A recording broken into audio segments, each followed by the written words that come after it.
నేడు సచివాలయం ప్రాంగణంలో తెలంగాణ తల్లి విగ్రహాన్ని సీఎం రేవంత్ రెడ్డి ఆవిష్కరించనున్నారు. తెలంగాణ తల్లి విగ్రహావిష్కరణ సందర్భంగా సెక్రటేరియట్ పరిసర ప్రాంతాలు సర్వాంగ సుందరంగా ముస్తాబయ్యాయి.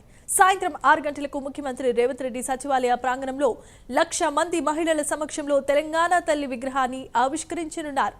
కవి అందశ్రీ, తెలంగాణ తల్లి విగ్రహ రూపకర్త ప్రొఫెసర్ గంగాధర్ రమణారెడ్డిలను సన్మానించనున్నారు. ఇదిలా ఉంటే మరోవైపు ఇవాళ జరిగే తెలంగాణ విగ్రహావిష్కరణను ఆపివేయాల్సిందిగా 2 రోజుల క్రితమే హైకోర్టులో దాఖలైన పిటిషన్పై ఇవాళ మరోసారి విచారణ జరగనుంది.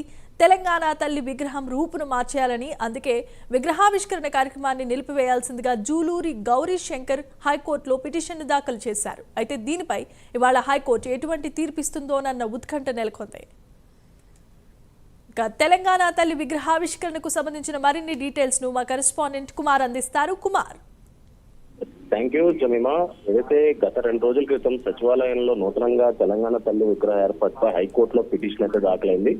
సాహితీ అకాడమీ మాజీ చైర్మన్ రచయిత జూలూరి గౌరీశంకర్ ప్రజా ప్రయోజన వాద్యాలను కేంద్రంగా ఏదైతే ఈ పిటిషన్ అయితే దాఖలు చేశారు. తెలంగాణ తల్లి విగ్రహంలో మార్పులు చేయడంపై ప్రజా ప్రయోజన వాద్యంలో అభ్యంతరం వ్యక్తం చేశారు. ముఖ్యంగా ప్రజల మనోభావాలతో కూడుకున్న తెలంగాణ తల్లి విగ్రహ రూపాన్ని మార్చడం తగదని ఆయన పిటిషన్లు అయితే పేర్కొన్నారు.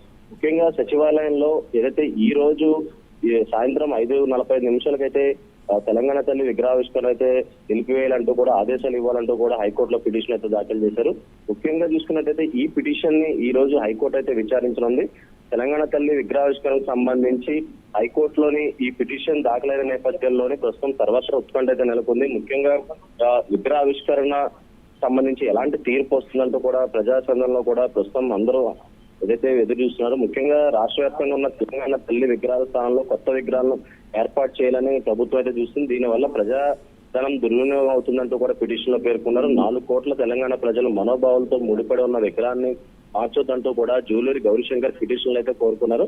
ముఖ్యంగా ఏదైతే హైకోర్టులో దీనిపై మరికొద్దిసేపట్లో విచారణ అయితే కొనసాగనుంది. ముఖ్యంగా ప్రజాపాలన విజయోత్సవాలు ముగించుకొని ఘనంగా జరిపేందుకు కూడా ప్రభుత్వం అయితే ప్రస్తుతం సర్వం సిద్ధం చేస్తుందనే చెప్పొచ్చు. ముఖ్యంగా నవంబర్ 14 నుంచి ప్రారంభోత్సవాలు, శంకుస్థాపనలు, అలాగే ప్రగతి నివేదికల రూపంలో ఉత్సవాలు అయితే నిర్వహిస్తున్నారు. ఈ నేపథ్యంలో ఈ రోజు హైకోర్టు ఎలాంటి తీర్పు ఇస్తుందంటూ ప్రస్తుతం అందరూ వేచి చూస్తున్నారు. జమీన్.